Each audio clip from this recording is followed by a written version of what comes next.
Plesni savez Srbije i njihov predstavnik Ivan Mileusnić. Ivane, 4. juni, datum kada će Srbija zaigrati, zaplesati i među njima najbolji. Pre svega hvala što ste po milioniti put izašli u susret i podržali nešto što mi organizujemo. Na moju veliku radost, za par dana u Belexpo centru, kao što ste rekli, 4. juna u 19:30 biće veliko finale najboljih plesnih parova i takmičara Srbije. Osim njih, sa njima će zajedno plesati mnogobrojne poznate ličnosti i sportisti, čak među njima i neki olimpijci koji su dali podršku tokom pripremanja organizacije ovog državnog prvenstva. Preko 1000 takmičara. Dobili smo zbog toga i pokroviteljstvo njenog kraljevskog visočanstva princeze Katarine Karađorđević.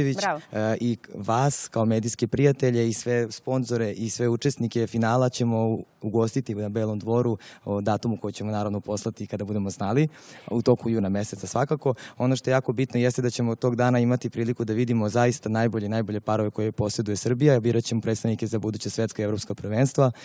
I ja imam uvek pitanje vezano za dijasporu. Evo, gospodin Jakšić je tu, pa i Saša i Vlada. Hoćete li se povezati sa talentovanima iz dijaspore? Da li ćete im organizovati neke plesne kampove ovde?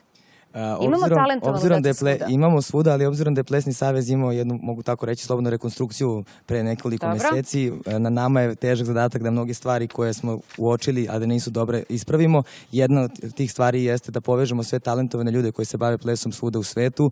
To je i prošli put bila ideja i radimo na tome, postoji tamo među nekim stavkama. Kao što smo uveli nedelju plesa u proleću, tako ćemo isto od septembra krenuti mnoge stvari koje ranije ljudi nisu radili. Svoju partnerku za ruku, meni mikrofon. Nemoj da odustaješ od teških zadataka. Ovaj je lakši. Izvolite.